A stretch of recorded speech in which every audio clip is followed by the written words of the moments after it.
Bienvenue dans les abysses du grimoire noir, les petits monstres. Âmes curieuses et imprudentes. Bonsoir. Ici, les pages interdites s'ouvrent sur des récits qui glacent le sang, où les ombres murmurent des secrets que la lumière refuse d'éclairer. Ce soir, préparez-vous à entrer dans un tourbillon de mystère et de terreur, avec la danse des ombres violettes, une creepypasta où la grâce se mue en malédiction et où un parfum de lavande cache des horreurs indicibles. Installez-vous dans l'obscurité, fermez les yeux et laissez la danse commencer. Oserez-vous aller jusqu'au bout? La danse des ombres violettes. Je m'appelle Lilia. Je suis danseuse au ballet du Bolshoi, une étoile parmi les étoiles, ou du moins c'est ce qu'on dit. Nous sommes venus ici, dans ce village perdu de Finlande, pour une retraite. Une pause, disait Hichem, notre chorégraphe, pour nous reconnecter à l'essence de la danse, loin du tumulte de Moscou. 20 danseuses, 4 assistants, et lui, Hichem, l'homme dont les yeux semblent toujours voir au-delà de nous, comme s'il scrutait quelque chose que nous ne pouvons pas percevoir. Théo, son assistant principal, est toujours à ses côtés, discret mais omniprésent, comme une ombre. Les autres assistants, Mikhail, Alexei et Katia, s'occupent des détails logistiques. Nous sommes arrivés il y a une semaine, et déjà, je sens que quelque chose ne va pas. Le village s'appelle Kivimaki, un nom qui sonne comme une pierre tombale. C'est un endroit étrange, niché dans une vallée entourée de forêts de pinces denses qu'elles semblent avaler la lumière. Au centre du village, il y a un champ de lavande, incongru dans ce climat nordique. Personne ne sait comment il pousse ici, mais son parfum flotte partout, sucré, entêtant, presque oppressant. Les villageois, peu nombreux, nous regardent avec des yeux méfiants, comme si nous avions apporté une malédiction avec nous. Peut-être ont-ils raison. La première nuit, nous avons dormi dans une grande maison en bois, une ancienne ferme reconvertie. Les murs grinçaient, le vent sifflait à travers les fissures, et je n'arrivais pas à fermer l'œil. Perrine, ma meilleure amie dans la troupe, dormait dans la chambre à côté, son souffle régulier contrastant avec les battements désordonnés de mon cœur. Elisabeth et Isabelle, toujours inséparables, partageaient une autre chambre, leur rire étouffait perçant parfois le silence. Nadège, Marie et France, plus réservées, s'étaient installées à l'étage avec les autres. Anastasia, Ekaterina, Svetlana, Irina, Olga, Tatiana, Natalia, Victoria, Sofia, Yelena, Daria, Marina et Paulina. 20 danseuses, chacune avec son histoire, son talent, ses blessures. Et pourtant, ici, j'avais l'impression que nous n'étions que des ombres dans un tableau que nous ne comprenions pas. Le lendemain, Hichem nous a réunis dans une grange transformée en salle de répétition. Les planches du sol étaient usées, marquées par des années d'usure, et une odeur de lavande s'infiltrait par les fenêtres ouvertes. Il nous a parlé d'une nouvelle chorégraphie, inspirée par les mythes nordiques, une danse qui devait capturer l'âme de la forêt. Ces mots étaient envoûtants, mais il y avait quelque chose dans son ton, une intensité presque fiévreuse, qui me mettait mal à l'aise. Théo, à ses côtés, notait tout sur un carnet, ses yeux passant d'une danseuse à l'autre comme s'il nous évaluait. Ce soir-là, Anastasia a disparu. Je l'ai remarqué en rentrant dans la maison après la répétition. Nous étions toutes épuisées, les muscles endoloris par les exigences d'Hichem. Anastasia, toujours si gracieuse, avait semblé distraite, pendant la journée, comme si elle écoutait une musique que nous ne pouvions pas entendre. Quand j'ai demandé où elle était, personne ne savait. Ekaterina, sa partenaire de chambre, a dit qu'elle l'avait vue sortir vers le champ de lavande juste avant le dîner. Nous avons cherché, bien sûr. Perrine et moi avons parcouru le champ, criant son nom dans l'obscurité. Les tiges de lavande semblaient murmurer dans le vent et leur parfum me donnait la nausée. Nous n'avons rien trouvé. Pas une trace, pas un signe. Juste ce silence oppressant et cette odeur qui s'accrochait à ma peau. Le lendemain, la police locale est venue. 2 officiers, des hommes au visage buriné, ont posé des questions dans un anglais hésitant. Ils semblaient peu concernés, comme si les disparitions étaient monnaie courante ici. Hichem a insisté pour que nous continuions les répétitions, disant que la danse était notre refuge, notre façon de surmonter l'angoisse. Mais je voyais la peur dans les yeux des autres. Svetlana pleurait doucement dans un coin, tandis qu'Irina fixait le vide, ses doigts serrant nerveusement une mèche de ses cheveux. La deuxième nuit, c'est Ekaterina qui n'est pas revenue. Je la vis quitter la maison, tard dans la soirée. Elle était pâle, presque translucide sous la lumière de la lune. Elle marchait vers le champ, comme attirée par quelque chose.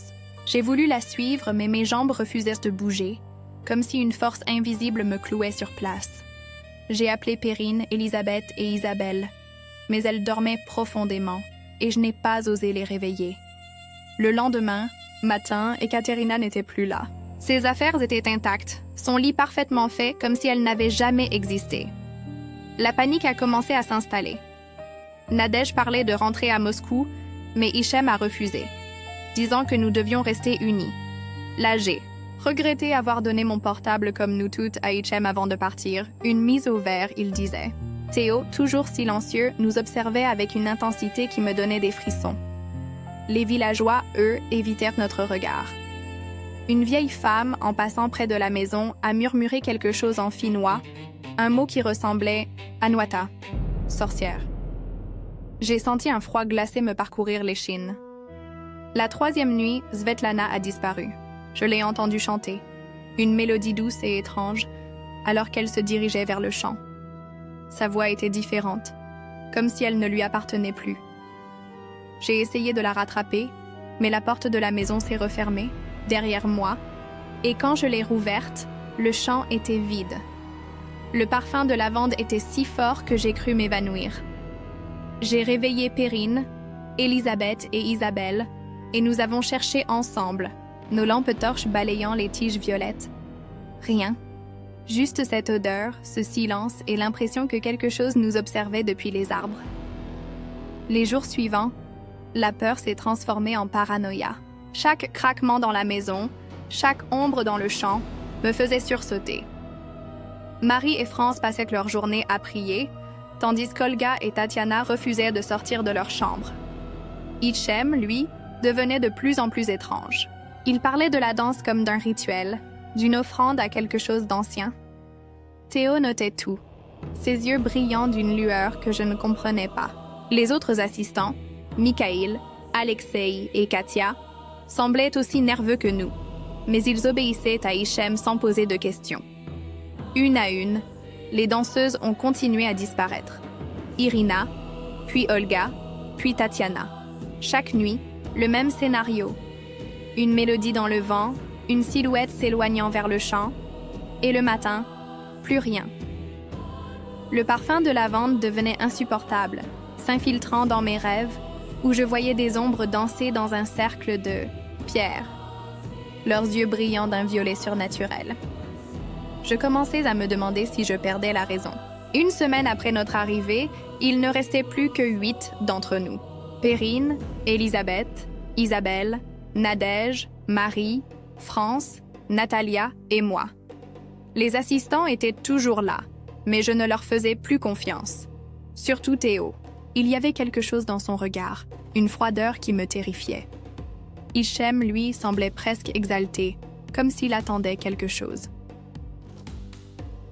La nuit suivante, Natalia a disparu. Je l'ai vue, debout près de la fenêtre, les yeux fixes, comme en transe.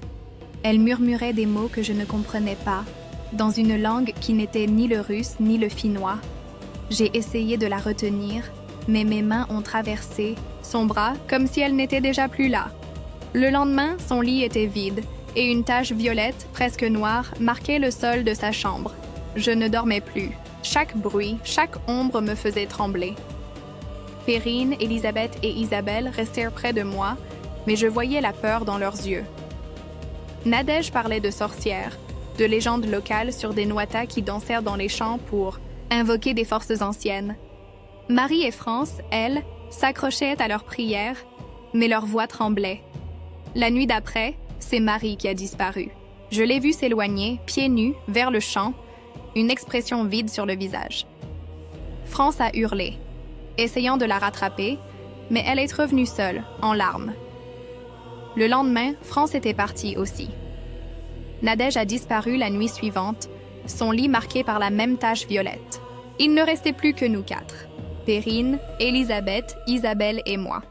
Nous nous barricadions dans une seule chambre, refusant de dormir, nos lampes allumées en permanence. Hichem continuait d'insister pour que nous répétions, mais ses chorégraphies devenaient de plus en plus étranges, presque inhumaines. Il parlait de sacrifice, de transcendance, et ses mots me glacèrent le sang. Théo, lui, ne disait rien, mais je sentais son regard peser sur moi, comme s'il savait quelque chose que j'ignorais. La dernière nuit, nous avons entendu la mélodie. Elle était plus forte, plus insistante, comme un chant qui s'infiltrait dans nos os. Perrine, Elisabeth et Isabelle se sont serrées contre moi, leurs mains tremblantes dans les miennes.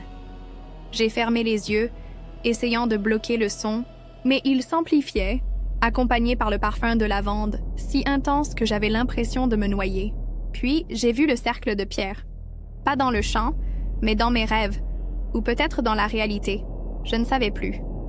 Des silhouettes dansaient, leurs voiles faits de brume et de lumière violette.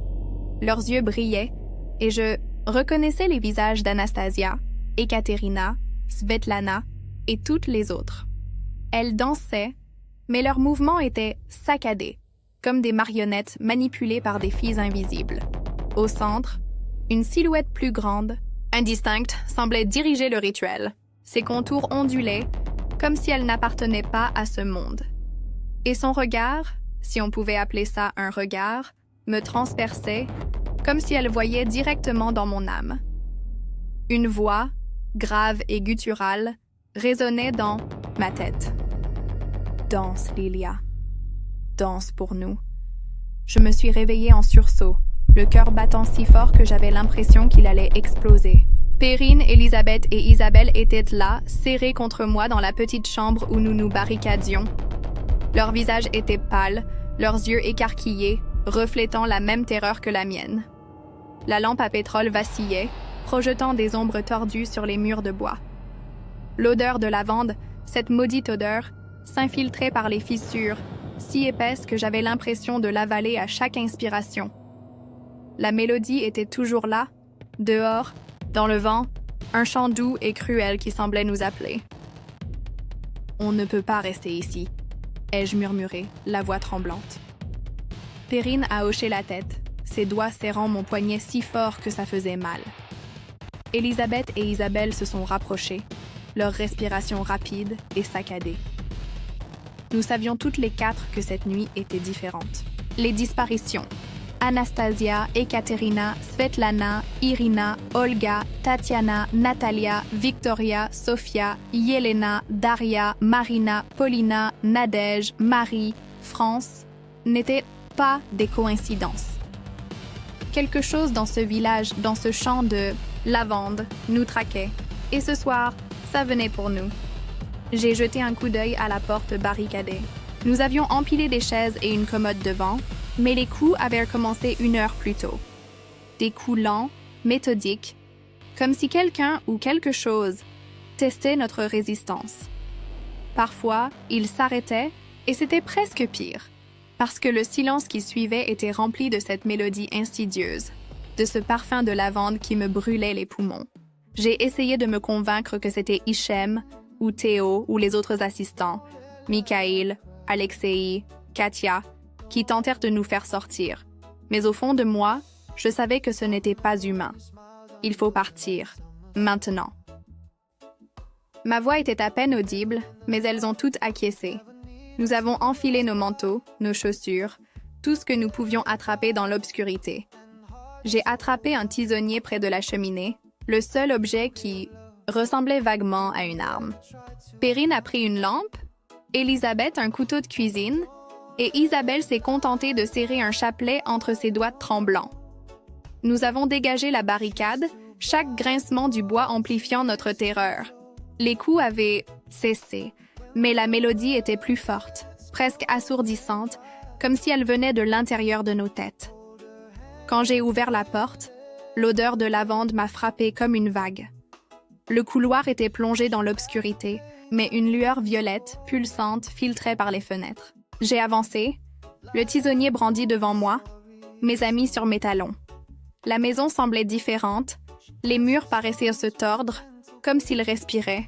Des murmures s'élevaient, indistincts, dans une langue que je ne comprenais pas mais qui me glaçait le sang. « Nuata », avait dit la vieille villageoise. « Sorcière. Était-ce elle, les sorcières des légendes, celles qui dansaient dans les champs pour invoquer des forces anciennes ?» Nous sommes descendus au rez-de-chaussée, nos pas résonnant sur le plancher. La porte d'entrée était là, à quelques mètres, mais elle semblait s'éloigner à mesure que nous avancions, comme si la maison elle-même refusait de nous laisser partir. Puis j'ai entendu un rire. Pas humain, pas tout à fait. Il venait de la salle à manger, où nous prenions nos repas. J'ai fait signe aux autres de rester derrière moi et j'ai jeté un coup d'œil. Anastasia était là. Ou du moins, quelque chose qui ressemblait à Anastasia. Elle se tenait au centre de la pièce, immobile, ses cheveux blonds tombant en mèches désordonnées sur son visage. Ses yeux brillaient d'un violet surnaturel, et sa bouche était tordue en un sourire qui n'avait rien de naturel. Elle dansait, mais pas comme avant. Ses mouvements étaient tellement saccadés, ses membres se pliant à des angles impossibles, comme une poupée cassée manipulée par des fils invisibles. Derrière elle, d'autres silhouettes, Ekaterina, Svetlana, Irina étaient dans l'ombre, leurs yeux brillants de la même lueur. Elles ne nous regardaient pas, mais je sentais leur présence, comme des prédateurs guettant une proie. Lilia. La voix d'Anastasia était rauque, déformée, comme si elle parlait à travers un voile d'eau. Danse avec nous. Ses lèvres ne bougèrent pas, mais les mots résonnèrent dans ma tête. J'ai reculé, percutant Perrine, qui a laissé échapper un cri étouffé.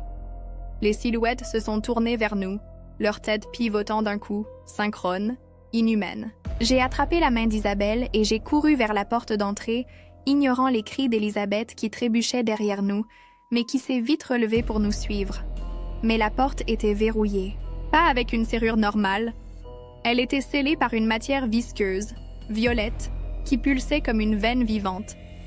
J'ai frappé avec le tisonnier, mais la matière absorbait chaque coup, et à chaque impact, la mélodie devenait plus forte, plus insistante. « Ouvre-la !» ai-je hurlé, bien que je ne m'adressais à personne en particulier. Perrine a essayé de forcer la serrure avec son couteau, mais ses mains tremblaient tellement qu'elle l'a fait tomber. Isabelle priait, son chapelet serré contre sa poitrine, tandis qu'Élisabeth frappait la porte à coups de poing, ses jointures saignantes. Soudain, un bruit derrière nous. Des pas lourds, lents, descendant l'escalier. J'ai pivoté, le tisonnier levé. C'était Théo, ou du moins, ce qui avait été Théo. Ses yeux brillaient du même violet que ceux d'Anastasia, et sa bouche était ouverte dans un rictus silencieux.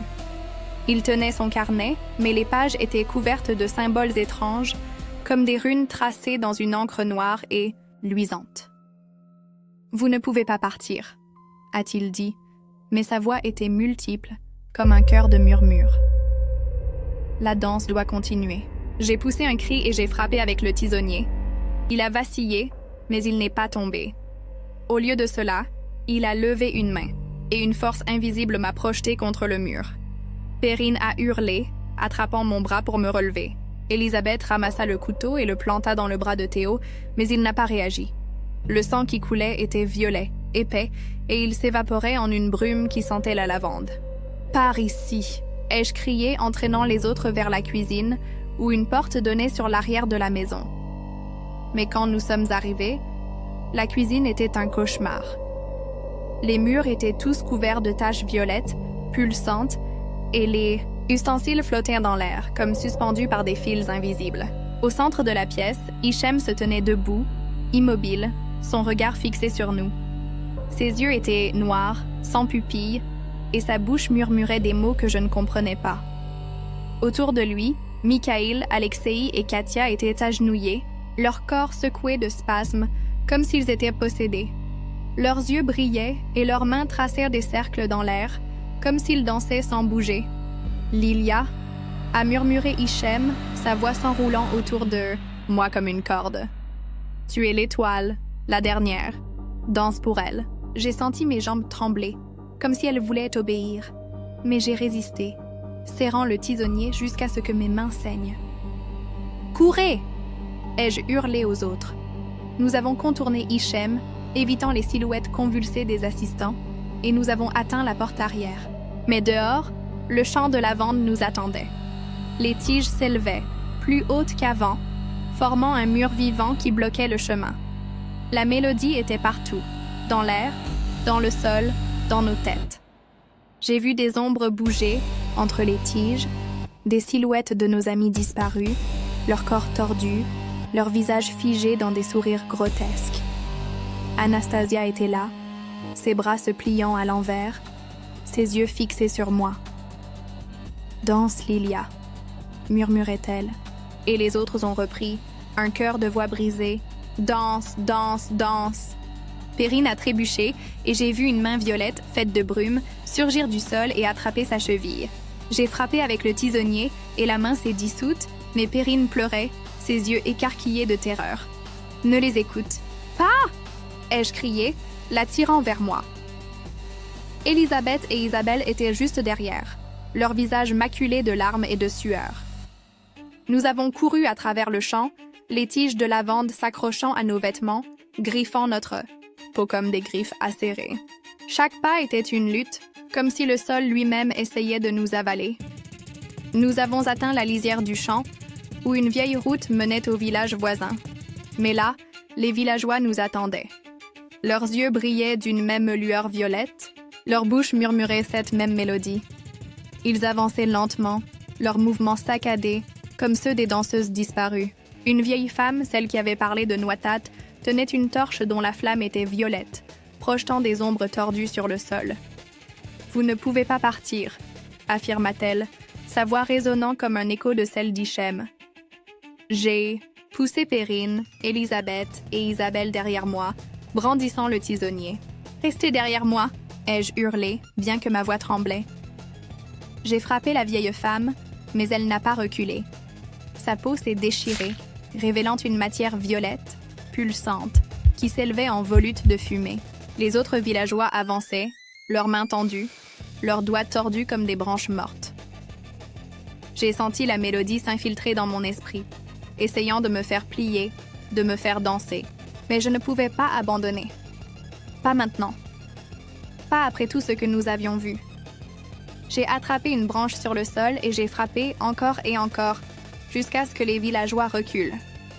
Perrine a trouvé une ouverture dans la foule, et nous avons couru, trébuchant sur les pierres, nos poumons brûlant sous l'odeur de lavande. Derrière nous, le champ semblait vivant, les tiges se tordant comme des serpents, et les silhouettes de nos amis disparus dansaient, dans la brume violette, leur voix nous poursuivant. « Danse, Lilia, danse !» Nous avons couru jusqu'à l'épuisement, jusqu'à ce que nos jambes cèdent. Le village voisin était à des kilomètres, mais nous n'avions pas le choix.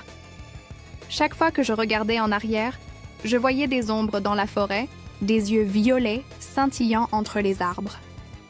La mélodie ne s'arrêtait jamais, et je sentais mes propres pensées s'effilocher, comme si quelque chose essayait de prendre le contrôle. Nous avons atteint une vieille église abandonnée, à mi-chemin du village. La porte était entr'ouverte, et nous nous sommes effondrés à l'intérieur, haletantes. Isabelle s'est remise à prier, ses mots à peine audibles. Perrine serrait ma main, ses ongles s'enfonçant dans ma peau. Elisabeth, toujours pragmatique, a barricadé la porte avec des bancs cassés. Mais les coups ont repris, plus forts, plus insistants. Et puis, j'ai entendu leur voix. Anastasia, Ekaterina, Svetlana, toutes les autres, juste de l'autre côté de la porte. Lilia, chantait-elle, leur voix se mêlant à la mélodie. Ouvre la porte, danse avec nous. J'ai fermé les yeux, essayant de bloquer le son, mais il était partout. Mes jambes tremblaient, comme si elles voulaient obéir. J'ai vu, dans un flash, le cercle de pierre, les silhouettes dansantes, la silhouette centrale qui me regardait. Elle n'était plus indistincte. C'était une femme, ou quelque chose qui en avait l'apparence, avec des cheveux de lavande et des yeux qui brûlaient comme des flammes violettes. Elle tendait la main vers moi, et je sentais mon corps répondre, mes pieds commençant à bouger. « Non !» ai-je hurlé, me mordant la langue jusqu'au sang pour rester éveillée. Le goût métallique m'a ramené à la réalité. Perrine m'a secoué, ses yeux pleins de larmes. « Lilia, reste avec nous !» J'ai hoché la tête, luttant contre l'envie de danser, contre cette force qui essayait de me posséder. Nous avons tenu jusqu'à l'aube. Les coups ont cessé, la mélodie s'est éteinte, et la lumière du soleil a percé les vitraux brisés de l'église. Nous sommes sortis, épuisées, brisées, mais vivantes. Nous avons marché jusqu'au village voisin où un fermier, terrifié par notre apparence, nous a conduites à Helsinki. La police a fouillé Kivimaki, mais la maison était vide. Le champ de lavande intact, comme si rien ne s'était passé. Hichem, Théo, Mikhail, Alexei et Katia avaient disparu, tout comme les villageois. Les taches violettes, les silhouettes, tout avait disparu. Mais je sais que c'était réel. Perrine, Elisabeth et Isabelle le savent aussi. Nous ne parlons jamais de ce qui s'est passé, mais je vois la peur dans leurs yeux, la même que dans les miens. Je ne danse plus. L'odeur de lavande me donne des crises de panique. Et chaque nuit, la mélodie revient, douce et cruelle, accompagnée des visages de mes amis disparus, dansant dans un cercle de pierre sous un ciel sans lune. Parfois, je sens mes pieds bouger, comme s'ils voulaient répondre à l'appel. Et je sais au fond de moi que quelque chose là-bas attend encore.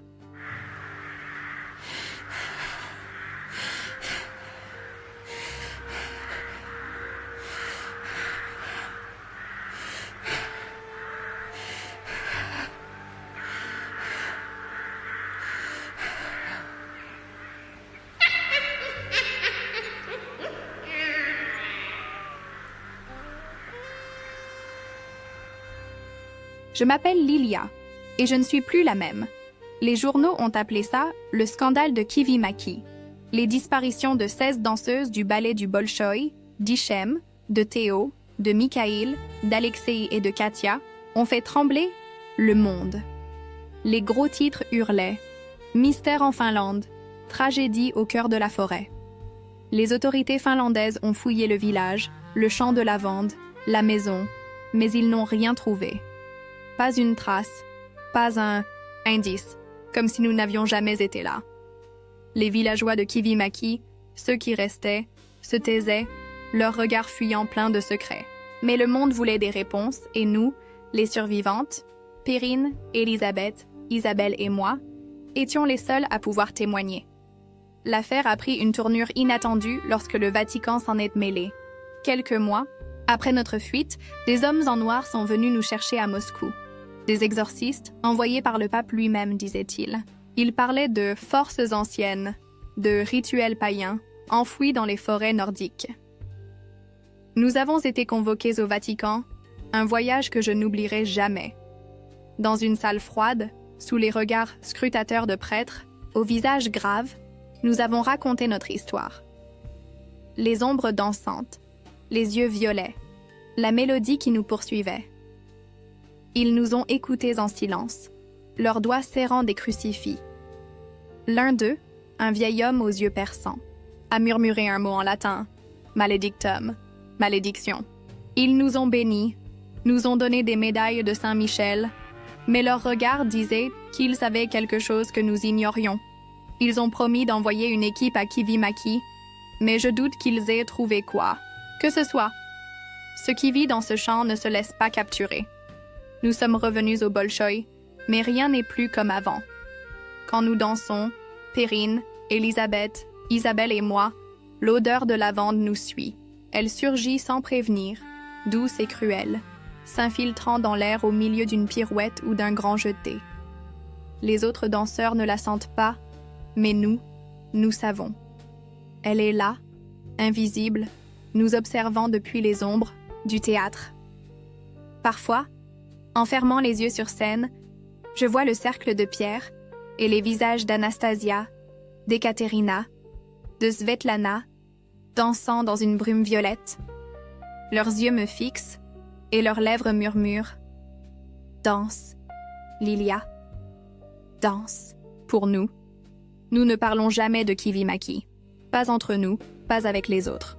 Mais je vois la peur dans les yeux de Perrine quand elle ajuste ses pointes, dans ceux d'Elisabeth quand elle regarde les coulisses, dans ceux d'Isabelle quand elle serre son chapelet avant un spectacle. Et moi, je ne dors plus sans entendre cette mélodie, sans sentir cette odeur qui s'accroche à ma peau. Quelque chose nous a suivis. Quelque chose attend, patient, dans l'ombre. Hier, tout a changé. Un homme s'est présenté à ma porte, à Moscou. Un cardinal, vêtu de pourpre, son visage austère marqué par des années de secret. Il m'a tendu une enveloppe scellée ornée d'un sceau papal. Ses yeux, froids comme l'hiver, ne quittaient pas les miens et il a murmuré en russe « Vous êtes attendu ». Il n'a rien dit de plus avant de disparaître dans la nuit, son manteau noir avalé par le brouillard de la ville. Mes mains tremblaient lorsque j'ai ouvert l'enveloppe. À l'intérieur, une lettre manuscrite, rédigée en latin, m'invitait à représenter le Vatican aux Jeux olympiques de Paris, dans une discipline qui m'a glacé le sang, le hip-hop. Pourquoi moi? Pourquoi cette danse, si éloignée de mon monde de pointe et de tutu? Le texte parlait d'un symbole d'unité, d'une mission sacrée, mais chaque mot semblait chargé d'une menace voilée. Au fond de l'enveloppe, des graines de lavande, minuscules et sèches, ont glissé dans ma paume. Leur odeur m'a frappé comme un coup, me ramenant à Kivimaki, au cercle de pierre, aux silhouettes dansantes. La lettre précisait que je devais me rendre au Vatican pour rencontrer le pape en personne. Un homme viendrait me chercher, un émissaire. Ce matin, il était là, devant mon appartement, vêtu d'un manteau noir orné d'un insigne que j'ai reconnu instantanément. Une croix d'argent entourée de flammes, le symbole de l'Inquisition. J'avais vu ce motif dans un livre sur l'histoire médiévale, un symbole de chasse aux sorcières, de jugement dans l'ombre.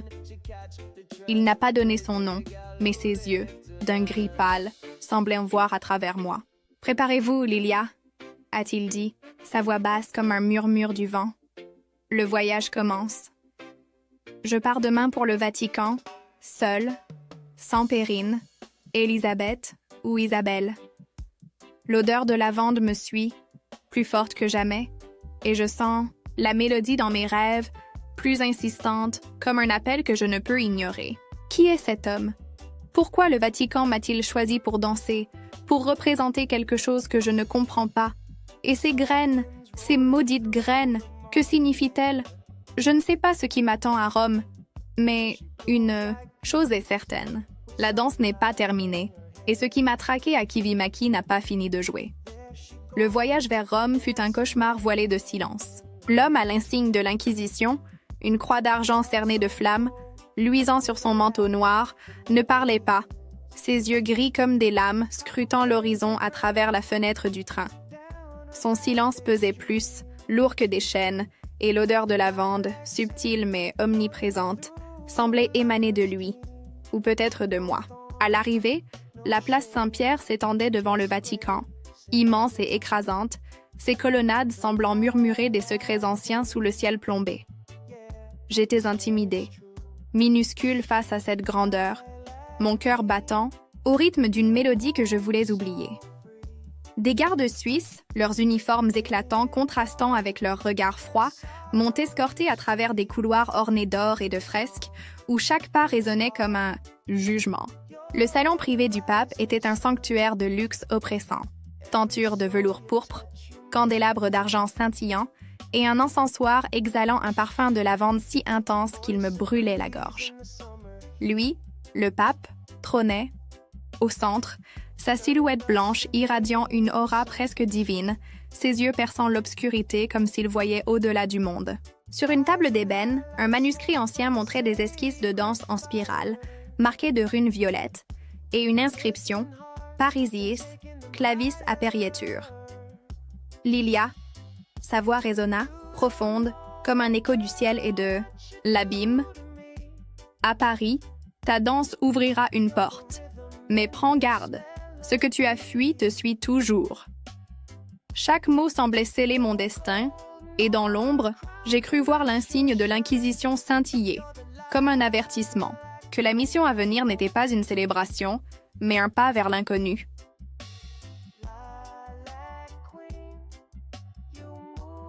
Et voilà les petits monstres. Ainsi se termine le cercle maudit de la danse des ombres violettes, laissant derrière lui un écho de lavande et de murmures qui hanteront vos nuits. Une suite, vous l'avez compris, est possible et sera certainement le cas. Tout dépendra de vous. Dites en commentaire si vous voulez la suite. Merci d'avoir osé plonger dans les ténèbres du grimoire noir. Si cette histoire vous a fait trembler, abonnez-vous, ça nous aide énormément. Et pour les autres récits qui défient la raison et éveillent vos peurs enfouies, laissez un commentaire. Avez-vous déjà senti ce parfum entêtant ou entendu cette mélodie dans le vent? Souvenez-vous, certaines danses ne s'arrêtent jamais. À bientôt dans l'ombre. In the darkness we trust.